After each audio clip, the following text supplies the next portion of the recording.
Good evening. You are welcome to this demo. In this demo, I'll be taking you through how the final year students' project work is supposed to be done. Before I proceed, I am your instructor for today, Joseph Turosun, the CEO of Vital Source Technologies. Now, the final year project work. It is something that can trouble a lot of people, most especially um, people who happen to fall under the hands of supervisors we call difficult supervisors. Your life can be a mess. And to avoid this, I decided to do this video assisting people who are currently in the final year and those yet to be in the final year. Do not forget, remember to subscribe to this video channel by hitting on the subscription button below so that whenever we post videos or updated ones, you will get a notification. Don't forget, as long as you are going through formal education, you will definitely do what we call research. So this video is for everyone. Without wasting my time, let's head straight to our screen. Now, we will be using a tool called AI, and the AI we'll be using is ChatGPT. Without wasting my time, I will display to you some headings that are required for Project Web, most especially action research. So this video is specifically on chapter 1. If you need a chapter 2, check on the video description below. You will see the links that lead you to chapter 2, chapter 3, chapter 4, and chapter 5. As you can see on the screen, the project work is supposed to be in this format in the case of action research. Now, do not forget, some institutions do not number the subheadings. Now, looking at the subheading, it should be sentence case all throughout. If I say sentence case, I mean you can see background to the study. The background starts with capital letter, and the study is also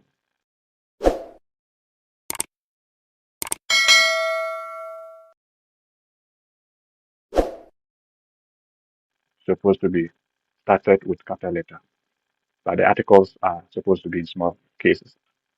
Now, the chapter 1 as a heading is supposed to be center aligned, and is heading that the introduction is supposed to also be center aligned, both bold and in caps. Now, let me take you through briefly on the subheadings and how to come up with them using the AI tool. First and foremost, the background to the study. This gives you the preview of the whole topic. For example, let me display to you an example of a project work topic. Then let's have a look at it. So here is a project work topic, as you can see on the screen. Guiding the 7 students of our junior high school to understand the importance of safety precautions in the workplace using practical approach.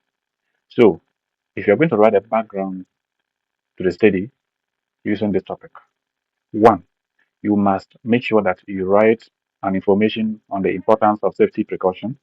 You must also make sure you write what safety precaution is, and not just writing anything. You don't write like notes. You make sure you include in-text citation, that are the sources of the information, because this is research and it is not everything that's coming from your head. So make sure you cite the sources. The in-text citations have to be captured.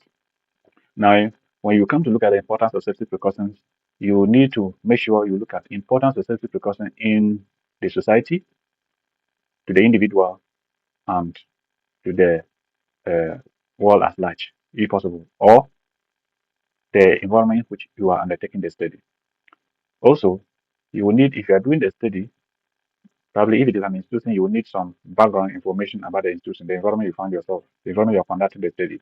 If it is a community, you need some brief background information about the community. It could include the culture, even if it's about an institution where the school is located, the enrollment of the school enrollment.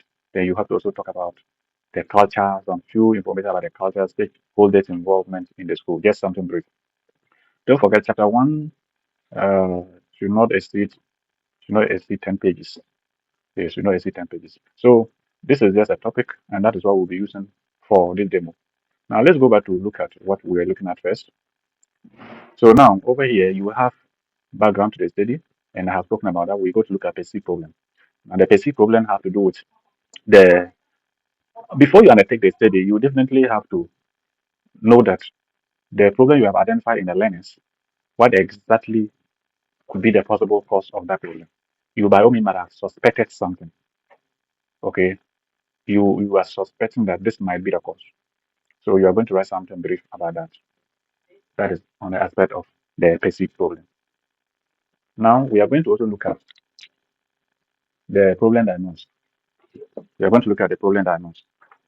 On the aspect of the problem diagnosed, most especially in action research, you are supposed to know that as you are to undertake the study, mostly this usually involves maybe finding out what the real problem is, and probably the instrument you are going to undertake or the instrument you are going to use to come out with the solution of the problem. And that is when we go to chapter 3. You realize that in chapter 3, we have a subheading called data collection instruments. So, in the perspective or in the aspect of the problem diagnosis, you are supposed to look at the tools you are going to use to be able to address the problem at hand. So, in the data collection instruments in chapter 3, when we talk about tools here, we are not talking about raw materials specifically. But we are looking at, are you going to use questionnaire? Are you going to use text? Are you going to use uh, checklist? Are you going to use maybe observation or something? For example, you have been posted to a school where you need to teach the learners, and maybe after your first 2 weeks, you give them assignments, then the student have performed badly. What observation have you made? Did you identify those problems through observation? Or you identify those problems through the text you have administered to the learners? Or you identify the problem through questionnaires you have administered to the, the subjects at hand? So those are the things you have to look at when it comes to the problem diagnosis. So you need to make sure you don't write something long. Probably if I want to give an example, you could just write something maybe probably through the use of individual class exercises or observations and text results. The researcher identified the specific problem of basic 7 learners in our junior high school. So you just need to write something like that. You have to also probably capture some evidence. For example, if it is individual class exercises you have used, then you need to capture something like that. What you have actually used, the tool you are used to able to identify the problem. Then let's go to look at statement of the problem. Usually, statement of the problem is supposed to be stated broadly.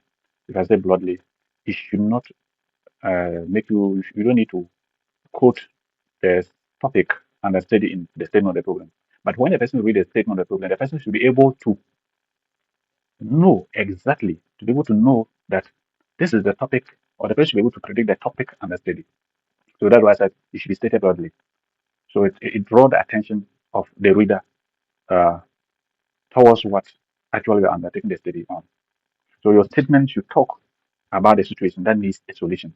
You should talk about the situation that needs a solution. You don't need to go and be beaten about the bush and all blah blah blah. You don't also need to go and quote the topic or the situation you want to undertake a study on. So that is how it is supposed to be. Now let's go to look at the purpose and objectives of the study. Now this aspect, some supervisors may prefer that researchers should bring purpose and objective of the study together. Others may also wish that you break it into two. That is purpose of the study and the objectives of the study.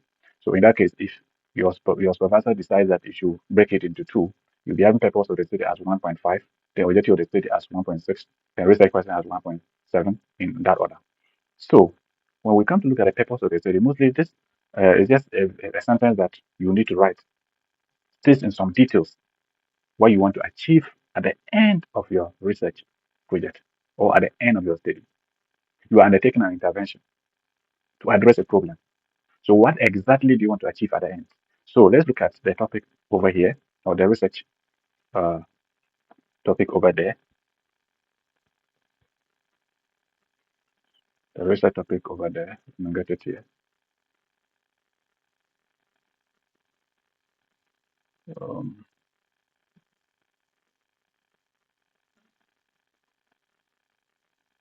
okay, so this was the topic we're looking at guiding the 7 learners. So, something of this nature, you see that at the end of your study, your intention is to make sure that the learners understand the importance of safety precautions. So that is your purpose of the study. Your purpose of study at the end, it shouldn't go to talk about different things. It shouldn't target in achieving something different from what is being captured in your area of study. So it should give detail of what you intend to achieve at the end of your study. Now, most people get confused. When we talk about research, you begin to think of something that is so huge, something with wings, something with legs, or something like that. But when we talk about research, we are basically talking about undertaking a study on a situation. It is a problem you have identified, be it a community problem, be it an institutional problem, be it a situational problem, something that you have identified. For example, you have found yourself in a community where you realize that there is scarcity of water in the community. So, or maybe you have realized that most often children in that community are facing cholera. So, what do you usually cause that cholera? So, you want to undertake a study to come out with what is really causing cholera in the community. So, that is what we mean by research. So, it is not something. So, when you come to look at research in the perspective of, let's say, um, classroom situation, you have been posted to do maybe public teaching practice or something in an institution. And when you got there, after your first 3 weeks, you have observed that most of the students come to school late. Okay, it is a problem you have identified. What is causing this lateness? Number one, it could be that the time you were posted there, it is a farming season, and the children, the parents make the children to go to farm. And when they come, they are tired, they sleep, and they wake up late. So they end up coming to school late. It could also be that the parents are not disciplined. Okay, it could be that when the children wake up, they give them other tasks in the house.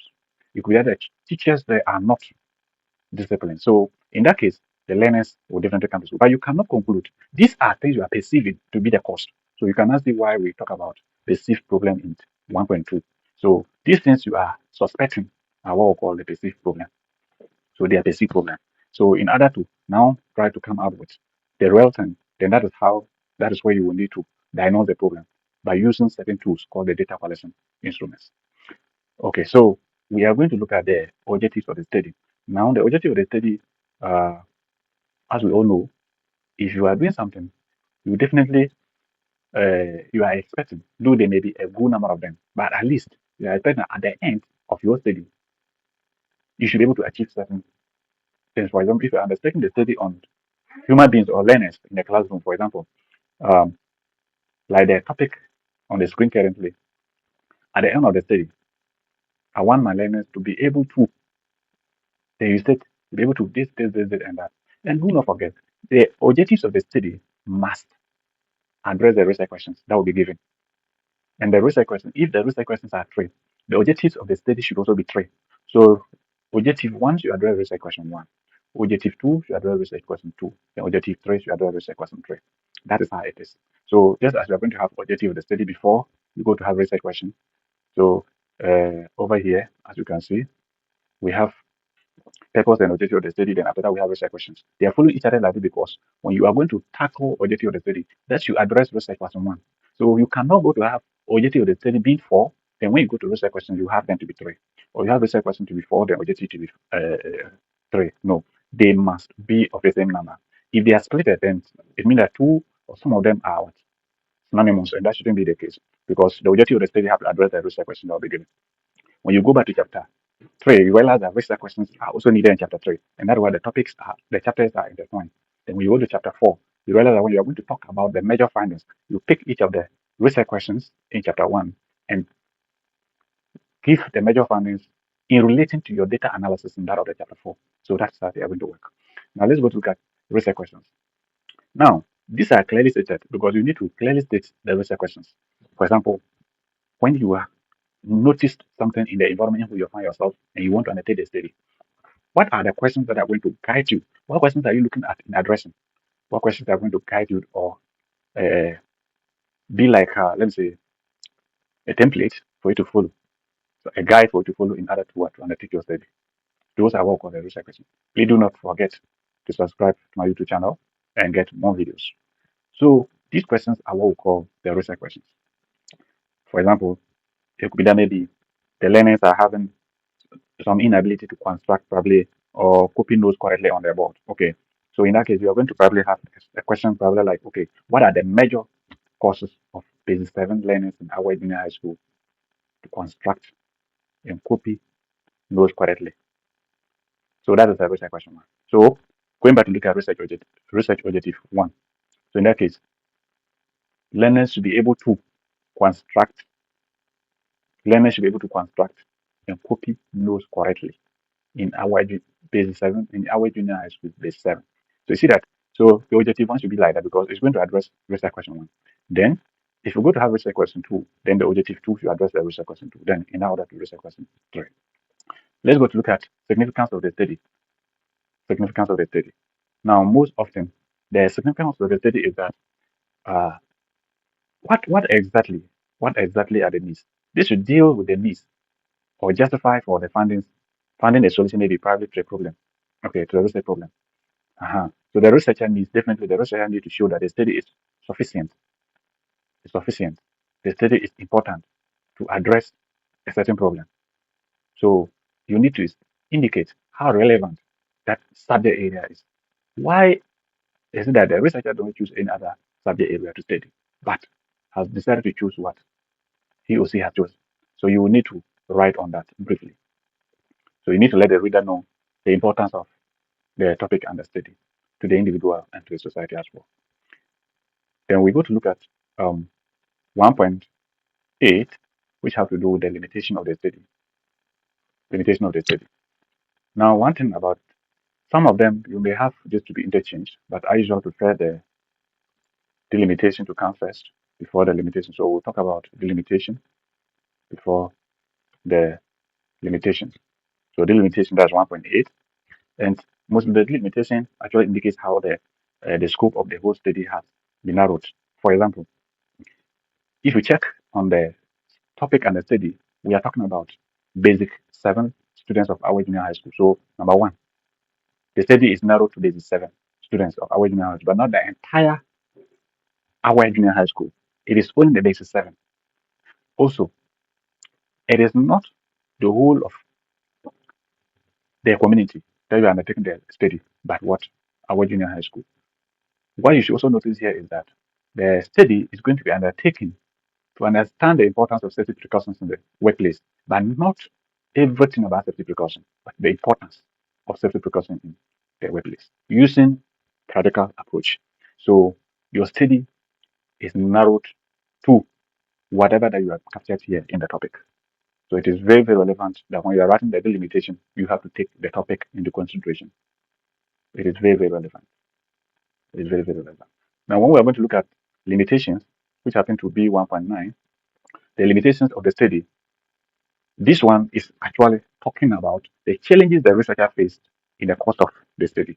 It is always advisable to write this after you are done with the work, because at that time you will have encountered the challenges and you know what you have faced. For example, it could be that in the course of the study, your distance from your supervisor, it could be that you have some financial challenges, it could be that the environment where you are conducting the study, if you are dealing with students, some are not cooperating, so that can be a limitation. So you have to take notice of, do not get confused with delimitation and limitation. Delimitation have to talk about how the boundaries, okay, the boundary, the limitation of your study, then limitation have to do with the challenges. Definition of terms of abbreviation. This one is specifically or maybe if you have some terms that you think as a reader you're going to definitely want to know, maybe if they are abbreviations. Abbreviations vary from one subject, one topic, or even area to area. So if you have some abbreviations in your study, you will need to give their full meanings or explain briefly, just give brief explanation about the terms and abbreviations. So that's what this means. Then we'll go to look at organization of the study. You see, the whole research has been put into 5 chapters. And so you, the researcher, have to let the reader know that this study was being kept into 5 chapters. And that's why we have chapter 1 to be the introduction, chapter 2 to be the review of related literature, chapter 3 to be in the methodology, chapter 4 to be data collection or data analysis. Okay, chapter 5 have to be what? The summary, recommendations, and suggestions. So you have to take notice of those ones. So you just need to make sure that every chapter is being touched when it comes to organization of the study. Then the various subheadings that are found in each of the chapters, briefly. That should not exceed 5 sentences. So you must take notice of that. Now we have review of related literature, which I wouldn't want us to go there. If you want to watch the video on the review literature, that's chapter 2. Please check in the video description below. You see the link that leads to that aspect of the chapter 2.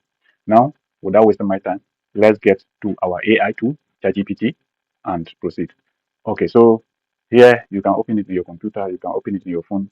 As far as this demo is concerned, it is not, it doesn't really matter what tool you're going to use, whether phone or, but you should use a smartphone or a computer. And you need internet access to do this. Please do not forget to subscribe to our YouTube channel. Now, as you can see here, I have ChatGPT, and if you don't have ChatGPT in your phone or your computer, you just need to visit or open any browser, whether Microsoft Edge, Google, Safari. Then you type chatgpt.com, as you can see. Then it will ask you to log in if you already have an account. If you don't have an account, you'll be required to sign up. So once you visit ChatGPT is having free version and then premium. The free version gives you limited access to some of the functionalities. Also, the free version, the accuracy level of the free version and that of the premium is different. And so if you will want to go to the advanced, so you definitely need to upgrade, as you can see here. You just need to click on this small arrow here, then you go to upgrade. Yes, for the sake of this demonstration, I am going to use the free version because if I use the premium, most of you are not into premium and you may see some interfaces looking different. So if you want to get more features, you upgrade to the premium. I think you need to pay some uh, amount, as you can see, $20 per month. And so if you pay $20 per month, you will have a lot of functionality to use. Everything in free, external limits on messaging, file uploads, you can upload images and all that. So you will have to actually choose a plan. But for the sake of this demo, we are going to use our free version. Now over here, do not forget, you have to give prompts to ChatGPT to act in accordance to your instruction. It is an instruction you're going to give to ChatGPT and tell AI that this is what I want you to do. First and foremost, you will need to get a topic, the topic you want to use for the study, and I will just come straight here and copy the topic. So here is the topic. I'll just copy this topic here. So once I copy the topic, I will go to AI, ChatGPT, and paste it there. So I'll paste it here. Now the next thing is that I am going to copy the headings, or if I want, I'll upload the headings. I'll just click on upload. Oh no, let me not upload. I can just copy them and paste them here. If you want, you can upload. Chapter 1, upload it. Because these are the guidelines that AI is going to use to write your project work chapter 1 for you. So here, they're going to give a prompt, write a project work chapter 1, using the actionable research approach. Actionable research approach for the topic, then you quote, okay, for the topic. Then I'll just quote, then I'll close the quote here. The below are the required subheadings. Then I'll paste that. I can continue to still give more prompts. I can even go however you want AI to write each of the headings, you can go there and put it into brackets. Into brackets, write more on the background to the study. Background to the study.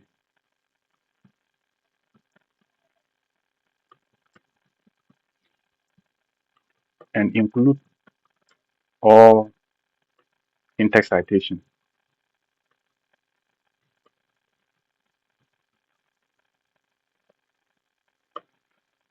Do not write like those. So you can give that prompt. Do not write like those. Make sure you let the reader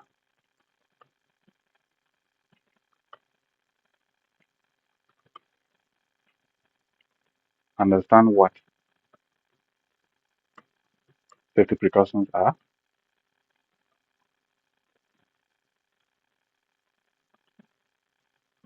Precaution is importance,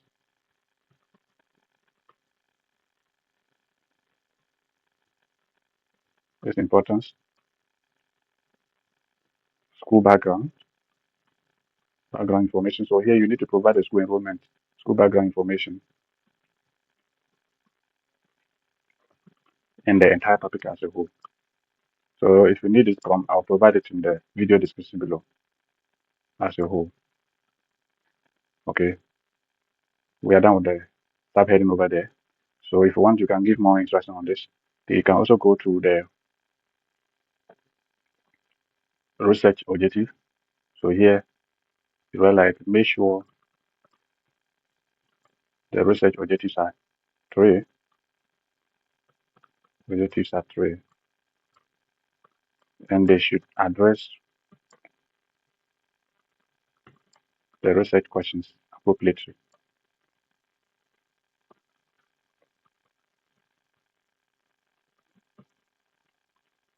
Research question one, research objective one should address research question one in that order. Research objective one should address research question one and in that order. So I will just close the bracket here. Then I will go to limitation or organization, touch on each of the chapters and briefly their respective subheadings. So I'll close this. And as well add this, make sure you don't write like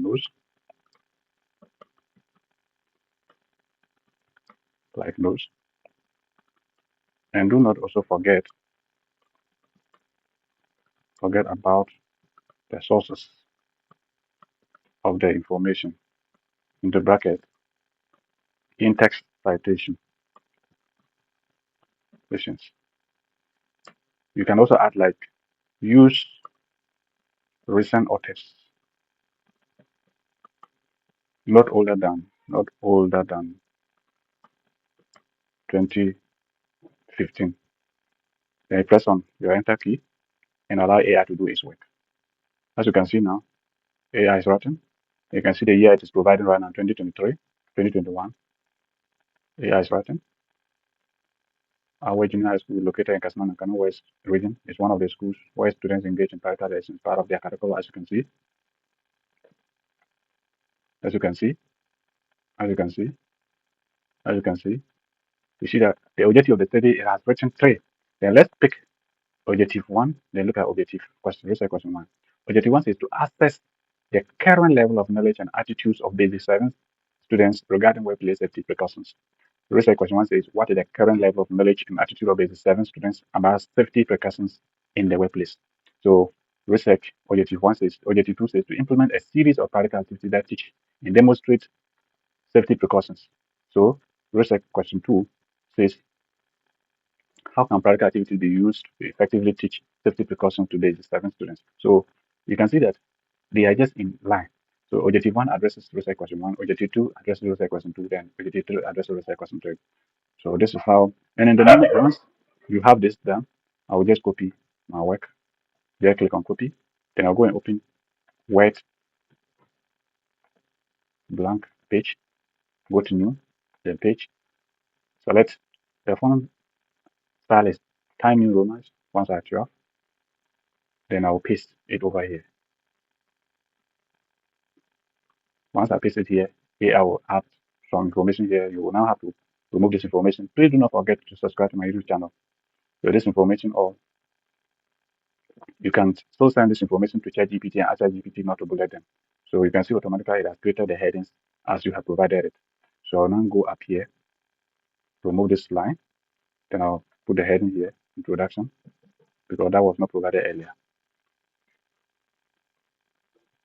Introduction. This should be highlighted and center aligned. Everything should be font size 12. As you can see, this content should be justified. So highlight this all and justify this text. Highlight this, justify it, highlight this, justify it, highlight this, justify it, then highlight this and justify that. So as you can see, I now have my work almost complete.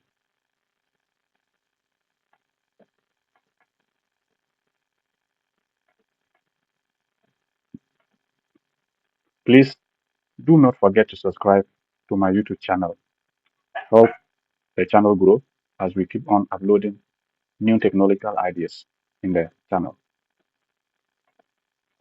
You can leave your comments below and I'll look at them and see if there are improvements to make on the subsequent tutorials. So here we have this all here. So I'll just do it this way. Now don't forget the work should be double spaced. So I'll highlight it and go to and select 2.0. So this is how the work should be. I'll scroll up and make sure everything is aligned. Select this. Then my chapter 1 is ready. As you can see, make sure all subheadings should not be hanging at the bottom of the page. As you can see, our project work is ready. Now, but this one should not be like this. You need to send it back to AI and ask AI not to bullet it. You can ask AI not to write like those. So I'll just paste it there. I'll paste this there.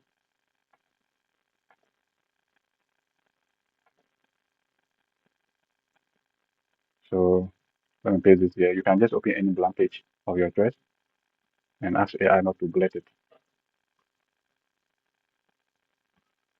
Do not write it like notes.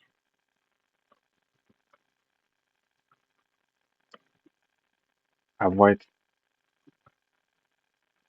the bullets. And you allow AI to do its work. As you can see, as you can see, as you can see. So this is how we have brought this one back to make it look this way.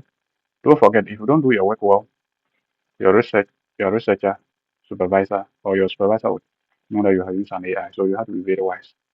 So over here, I'll just collect this information here and paste it there.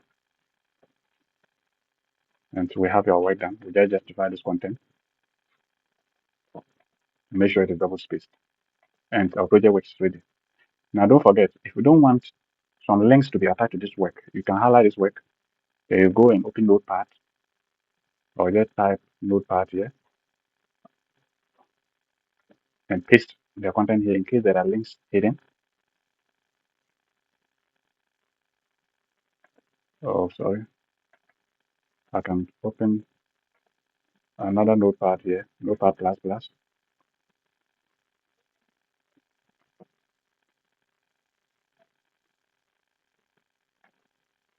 I'll just open and paste the content here, highlight and copy it back to Word, and all links that are attached to the work will be disconnected. So that is the first thing that should have been done even from the very beginning of the whole work.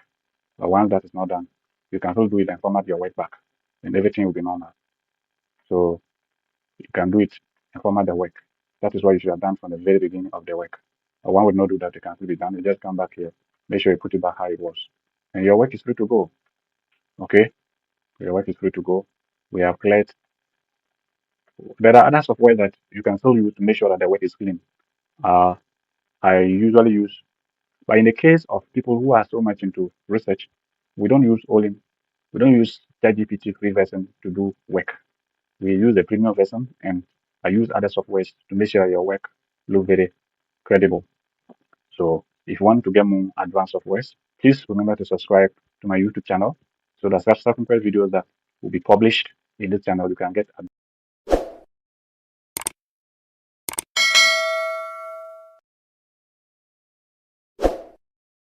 this and learn more things. As you graduate, you complete your course and move out there, you can be able to teach people on how to do their project work. When you go to do your MPhil, go to do further studies of any course, when you are to apply for scholarship to undertake further studies, you can be able to write your research proposal very well. Thank you for watching this video. Meet you another time. Bye. This is Joseph Turuson, the CEO of Vital Soft Technologies. Take care.